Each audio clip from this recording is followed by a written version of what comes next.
이날 곧 안식 후 첫날 저녁 때 제자들이 유대인들을 두려워하여 모인 곳에 문들을 닫았더니 예수께서 오사 가운데 서서 이르시되 너희에게 평강이 있을지어다.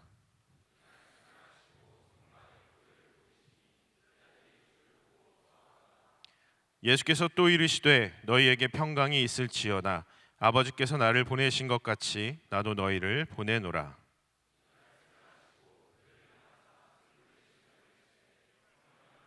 다 같이 읽겠습니다. 너희가 누구의 죄든지 사하면 사하여질 것이요 누구의 죄든지 그대로 두면 그대로 있으리라 하시니라. 아멘. 할렐루야. 오늘 관현악부와 또 달리다굼의 칸타타에 너무나도 큰 은혜를 받았습니다. 영상과 찬양과 뒤에 이제 배경도 바뀌시는 거 다 보셨죠? 여러 가지 것들을 통해서 우리에게 정말로 은혜가 되는 시간이었습니다. 뒤에 앉아서 계속 찬양을 들으면서 눈물이 나서 이 사람들이 날 설교를 못하게 하려는 거구나라는 생각까지 하게 됐습니다.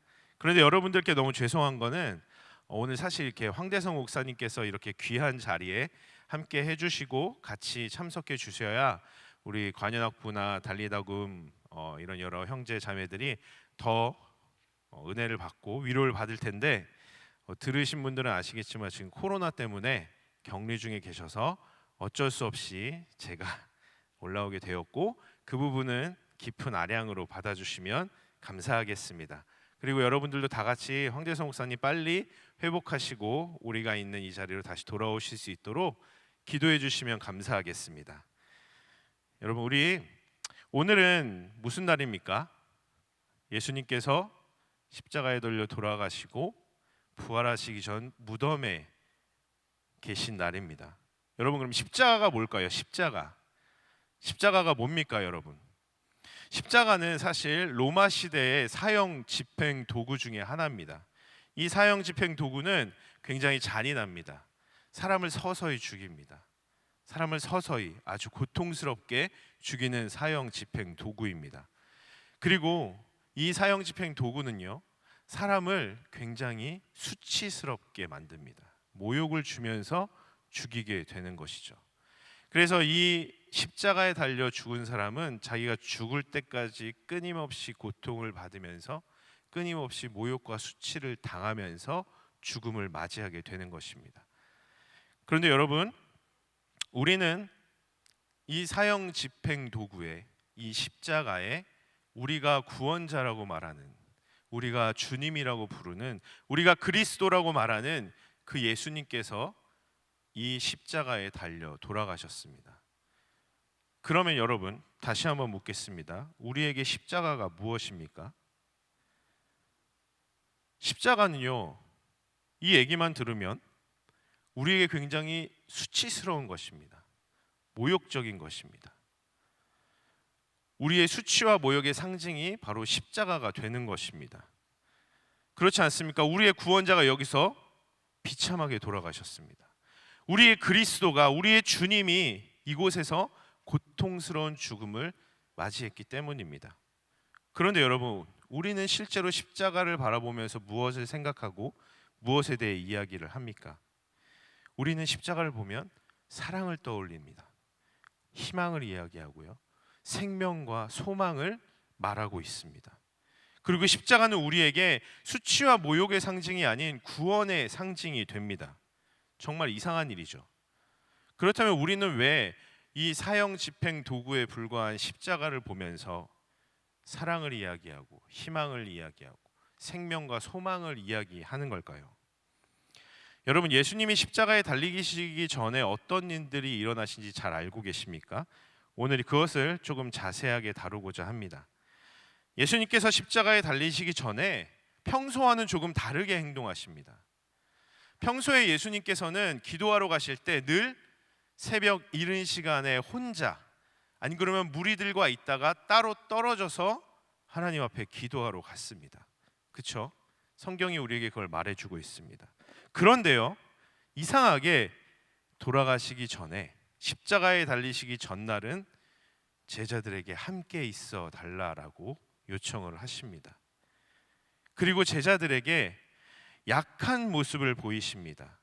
고민하고 슬퍼하시면서 제자들에게 내 마음이 매우 고민하여 죽게 되었으니 함께 있어 달라라고 요청을 하십니다. 그리고는 하나님께 이렇게 기도합니다. 하나님, 이 잔을 내게서 지나가게 해달라.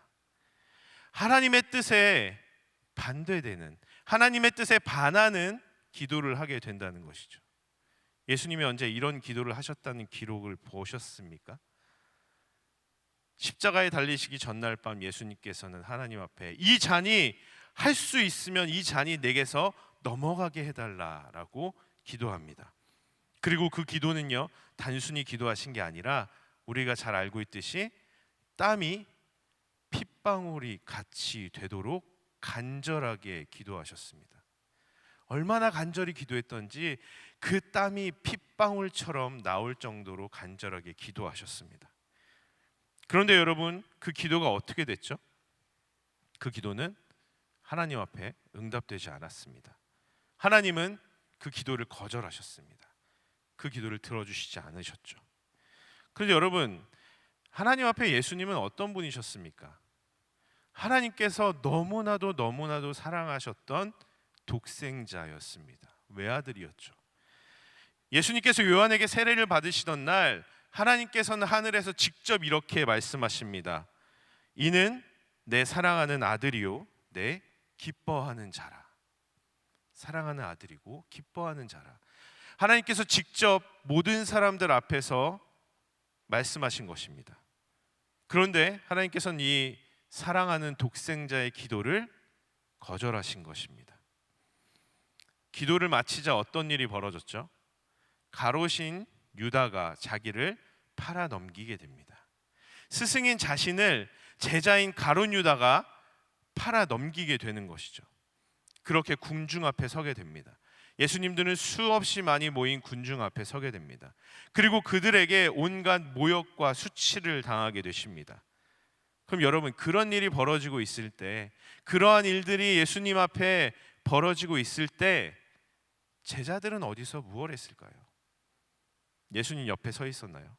예수님을 같이 변호하고 있었나요? 예수님을 욕하는 무리들과 싸우고 있었나요? 아닙니다. 제자들은요, 각기 제 살 길을 찾아 도망갔습니다. 심지어 어떤 제자는요, 벗은 몸으로 급하게 도망간 제자도 있었습니다. 그리고 심지어 예수님께서 가장 신뢰했던, 우리가 흔히 알고 있는 예수님의 수제자라 불렸던 그 베드로는 어땠습니까? 사람들 앞에 예수님을 저주합니다.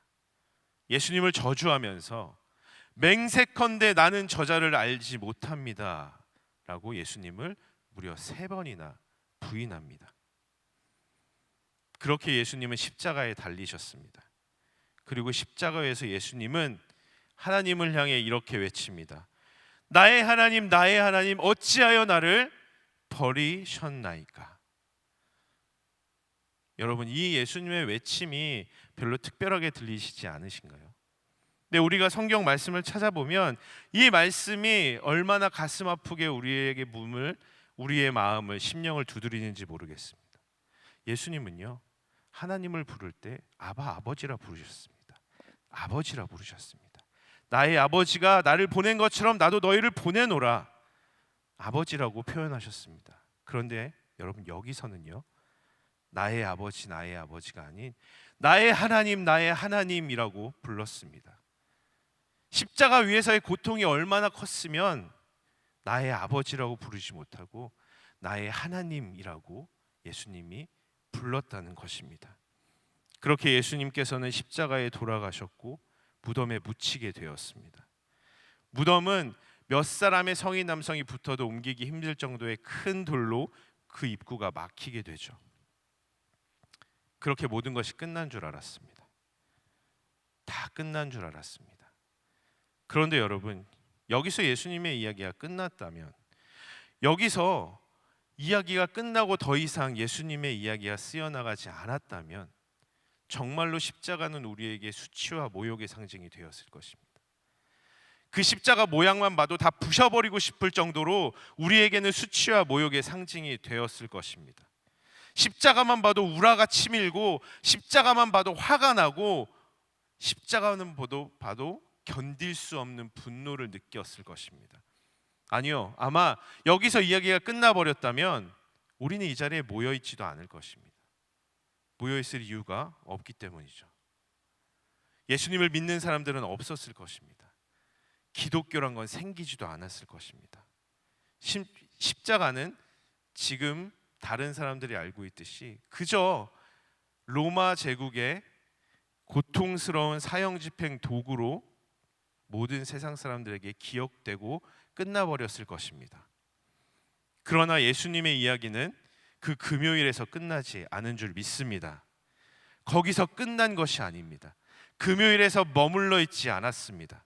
금요일을 지나 부활의 아침으로 예수님의 이야기는 나아갑니다.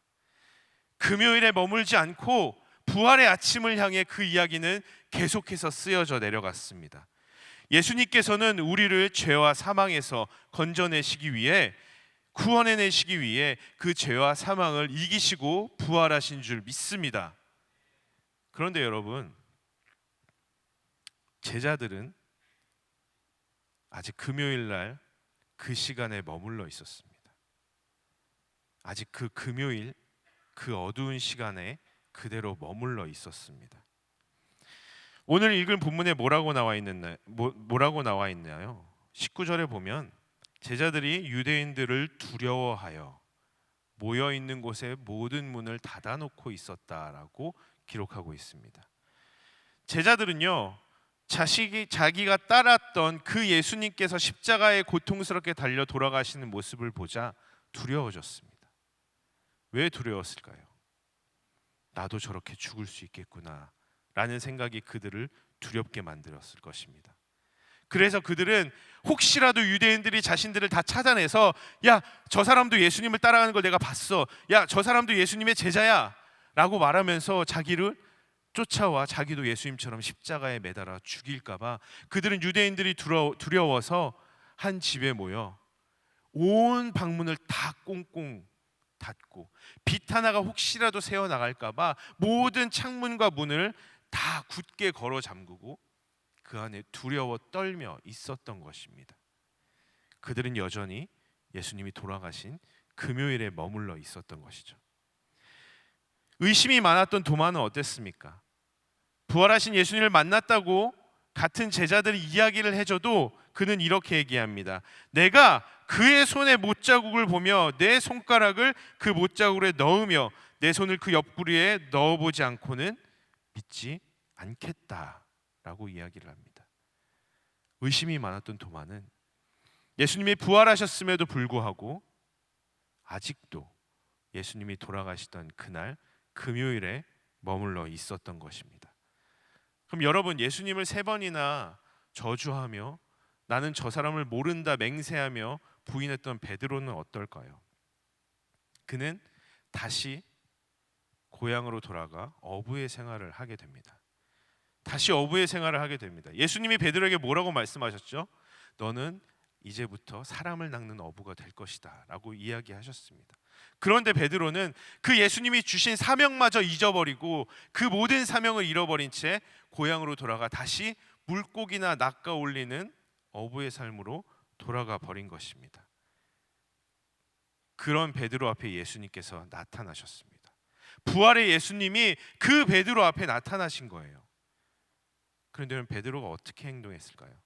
우리가 성경에서 만나는 베드로의 성향을 보면 만약 죽은 줄 알았던 그 예수님이 살아서 자기의 눈앞에 나타났으면 베드로는 어떻게 했을 것 같으신가요? 아마 온갖 호들갑을 다 떨면서 그 어떤 제자보다 먼저 뛰어나가서 예수님을 껴안았을 것입니다. 예수님을 껴안고 예수님 왜 이제야 나타나셨냐고 예수님을 안고 펑펑 울며 온갖 호들갑을 다 떨었을 것입니다. 그런데 여러분, 예수님께서 베드로 앞에 나타난 이 장면에 베드로가 그렇게 행동하는 기록이 있던가요? 베드로는 그렇게 행동하지 못했습니다. 그는 자신이 저지른 죄 때문에 하나님 앞에, 예수님 앞에 저지른, 예수님을 부인했던 그 자신의 죄 때문에 예수님 앞에 나서질 못합니다. 예수님께서 부활하셨음에도 불구하고 그는 여전히 자신의 죄악 때문에 예수님이 돌아가신 그 금요일 밤에 머물러 있었던 것입니다.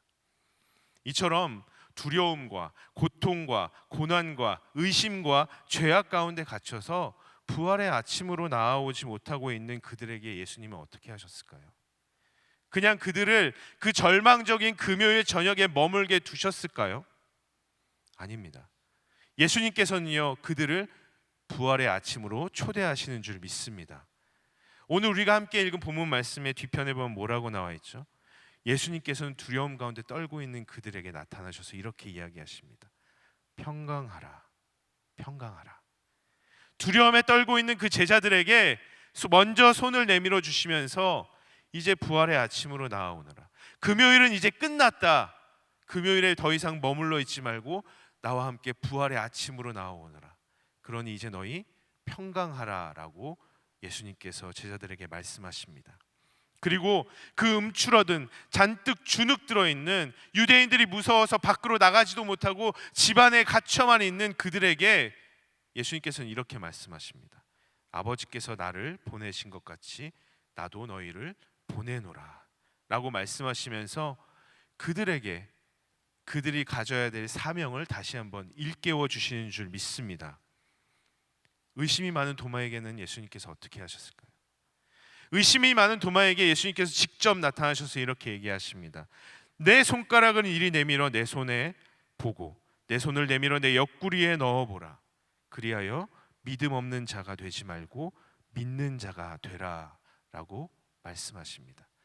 의심이 많아서 예수님이 부활하셨음에도 불구하고 아직도 금요일 저녁에 머물러 부활의 아침으로 나오지 못하는 그 의심 많은 도마에게 예수님께서는 직접 가서 그의 구멍난 손바닥과 창에 찔린 그 옆구리에 손을 넣어보라 하시며 그 도마를 부활의 아침으로 초대하십니다.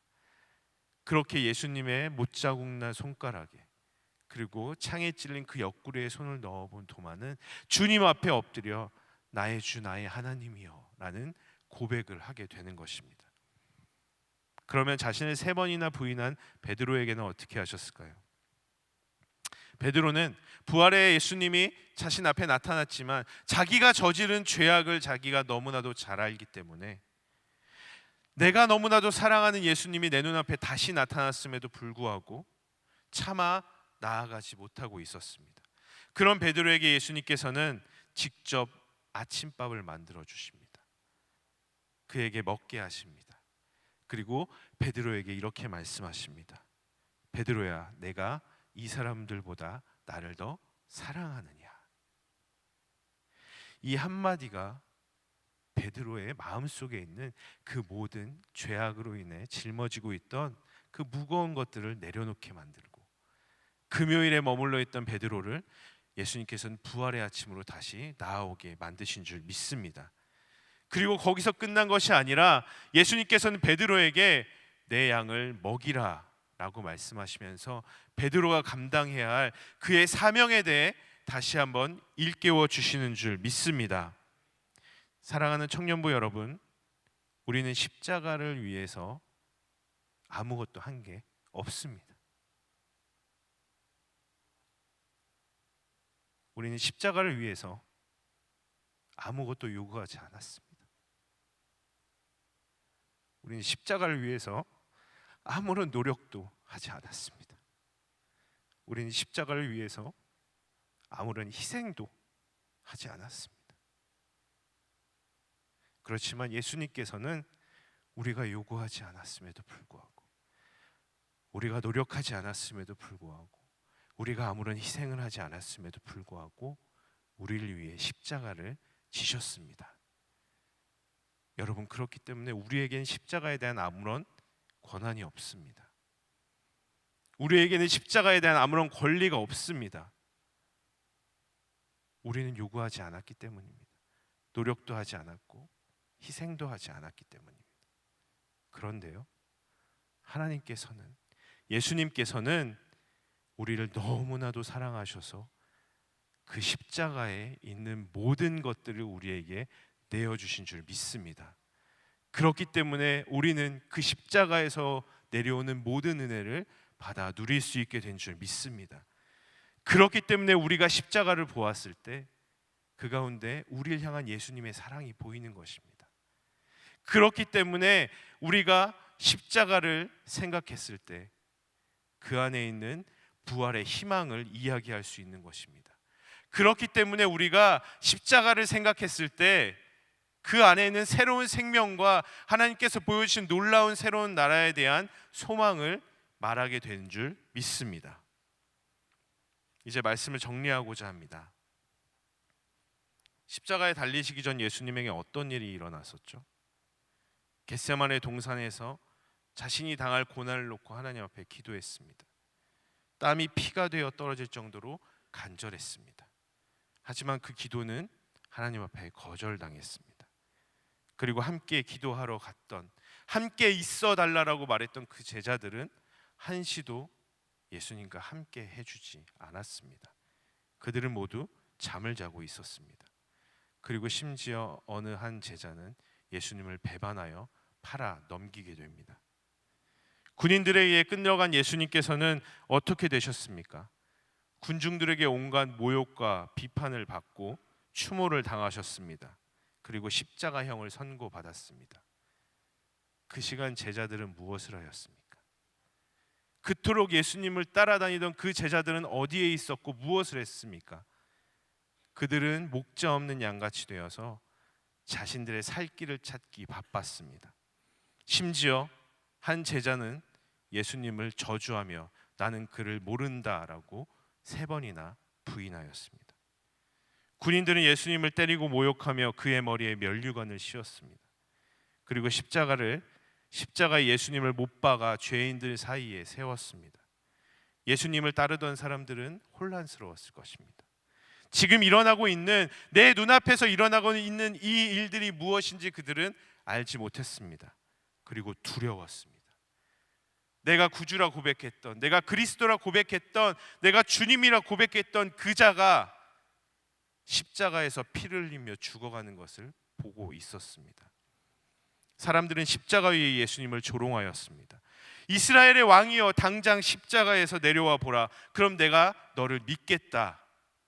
하나님의 아들이니 이제 곧 그를 구원하지 않겠느냐 라면서 예수님을 조롱하였습니다. 그런데요, 십자가 위에서는 아무 일도 일어나지 않았습니다. 그렇게 십자가에서 돌아가신 예수님은 무덤에 들어가시게 되셨고 큰 돌이 그 입구를 가리게 되었습니다. 바리새인들은 기뻐했을 것입니다. 사탄은 기뻐했을 것입니다. 이제 됐다. 이제 끝났다. 이제 죄가 이 세상을 다스릴 것이다. 사망이 승리하였다. 사망이 이 땅을 지배할 것이다 라고 그들은 생각했을 것입니다. 기뻐했을 것입니다. 그들의 승리를 자축했을 것입니다. 하지만 그들은 몰랐습니다. 그들은 정녕 알지 못했습니다. 아직 금요일 뿐임을 그들은 알지 못했습니다. 단지 금요일 뿐임을 그들은 알지 못했습니다. 금요일이 지나가고 부활의 그 아침이 자신들을 찾아올 것이라는 것을 그들은 한치도 생각하지 못했습니다. 자기들이 이긴 줄 알았죠.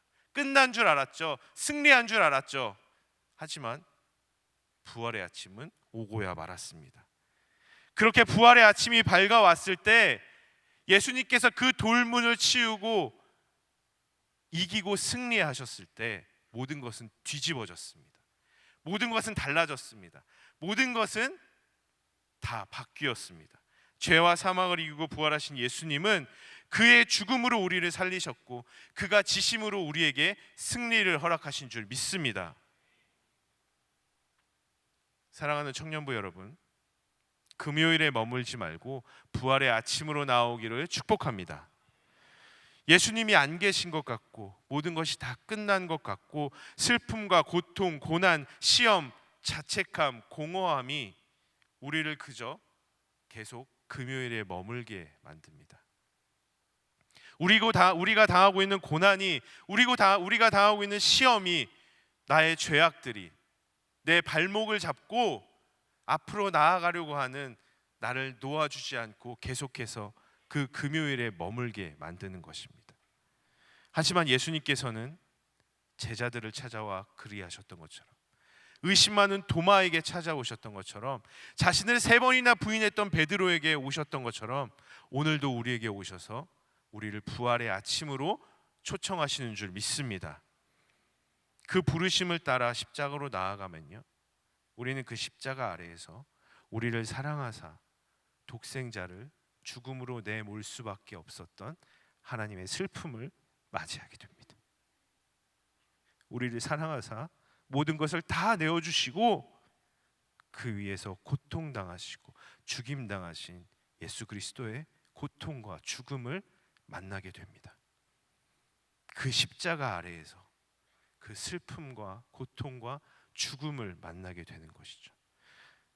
우리 때문에, 그리고 우리를 위해 외로우셨고 절망하셨으며 버림받고 배신당했던 그 예수님을 만나게 되는 줄 믿습니다. 그리고 우리는 그곳에서 비로소 그 모든 것들을 이기신 예수님과 함께 부활의 소망을 품게 된 줄 믿습니다. 우리를 위해 외로우셨고 절망했으며 버림받았던 그 예수님을 만나게 되고, 그 예수님과 함께 우리는 이기고 승리하는 부활의 아침으로 나가게 될 줄 믿습니다. 우리가 그 예수님을 만나면 그때야 비로소 우리 안에 있는 모든 무너진 것들, 우리 안에 있는 모든 상처받은 것들, 우리 안에 있는 그 모든 슬픔과 아픔과 상처들이 부활의 아침 예수님께서 그리스도인으로서 우리가 마땅히 가져야 될 사명을 일깨워 줌과 동시에 그 모든 것을 회복시켜 주시고 우리를 다시금 주님의 제자의 길로 인도하시는 줄 믿습니다. 이런 우리 변치 않으시고 우리에게 날마다 한결같으신, 우리를 부르시며 우리를 만족해 하시는 우리의 쉴만한 물가가 되어주시는 예수님을 함께 찬양하시겠습니다.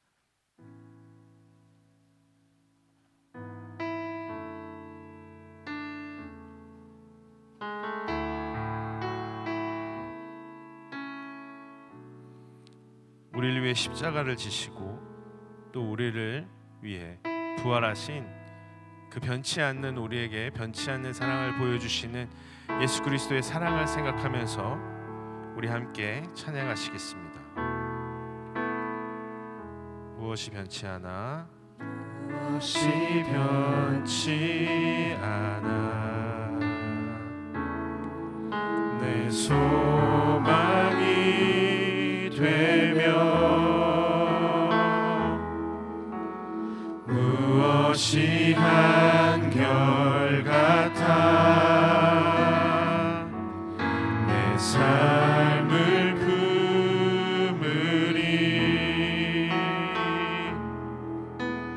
그 누가 날 만족해 해,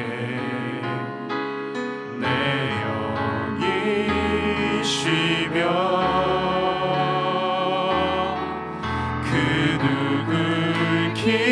기다려 내 영이 기쁘리. 십자가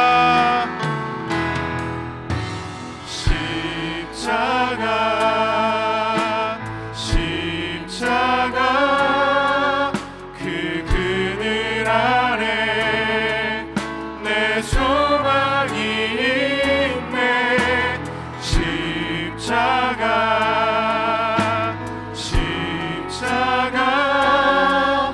그 그늘 아래 내 생명이 있네. 다시 한번 고백하겠습니다.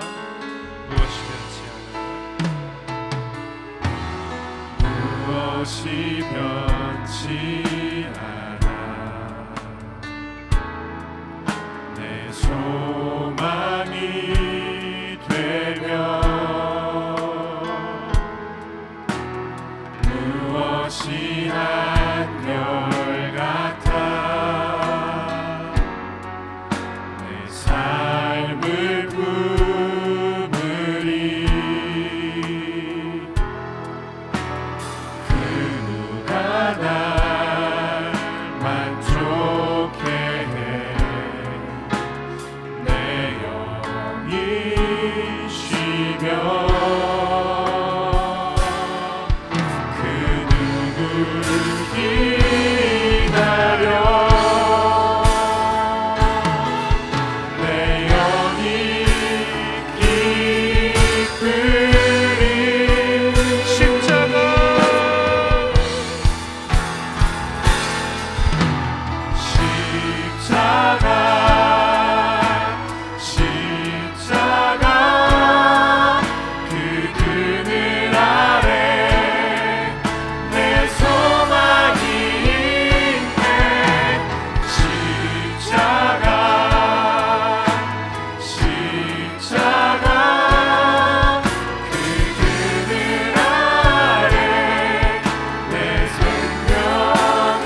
무엇이 여러분들의 부활의 아침으로 나아가는 발목을 붙잡고 있습니까?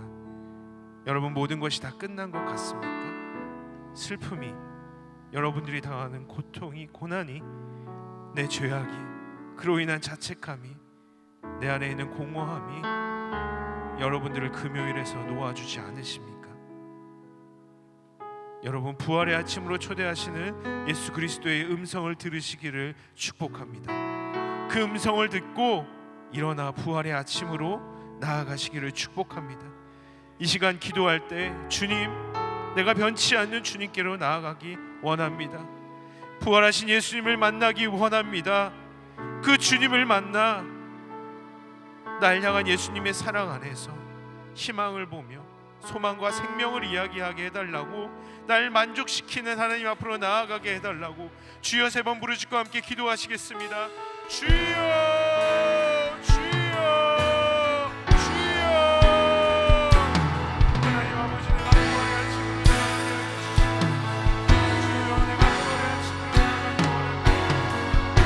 하지만 내 안에 있는 불신, 내 안에 있는 불안, 두려움, 내 안에 있는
십자가.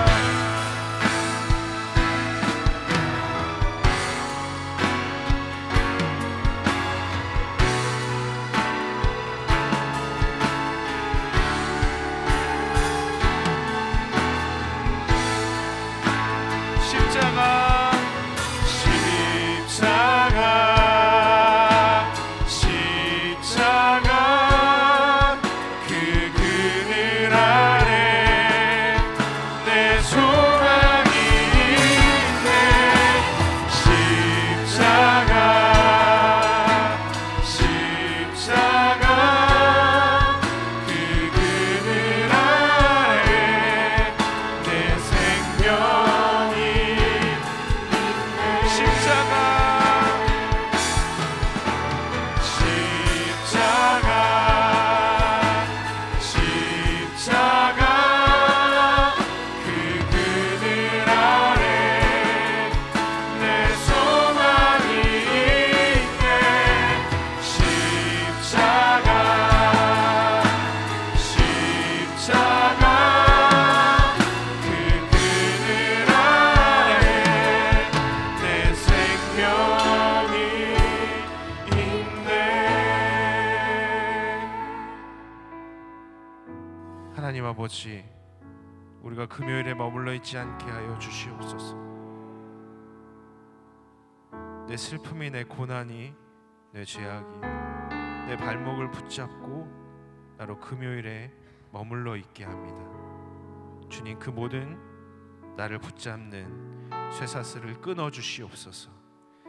부활의 아침으로 초대하신 예수 그리스도의 음성을 따라 내가 부활의 아침에 나아가 부활하신 예수 그리스도를 만나게 하여 주시옵소서. 날 위해 고통당하시고, 날 위해 죽음당하시고, 날 위해 외로우셨으며 절망하셨으며 버림받고 배신당했던, 하지만 날 위해 승리하시고 이겨내신 그 예수 그리스도를 만나게 하여 주시옵소서. 주여, 예수님만이 나를 이해하십니다. 예수님만이 나를 아시는 줄 믿습니다. 예수님만이 내 소망이 되며 예수님만이 내 삶을 품어주시고 날 만족해 하시는 줄 믿습니다. 그래서 오늘도 우리는 십자가 그늘 아래로 나아갑니다. 그 아래 날 기다리고 계신 예수님을 만나게 하여 주시옵소서. 나보다 먼저 그 고통의 자리에서 날 기다리고 계신 그 부활의 예수님을 만나게 하여 주시옵소서. 감사드리며 예수 그리스도의 이름으로 기도드립니다. 아멘.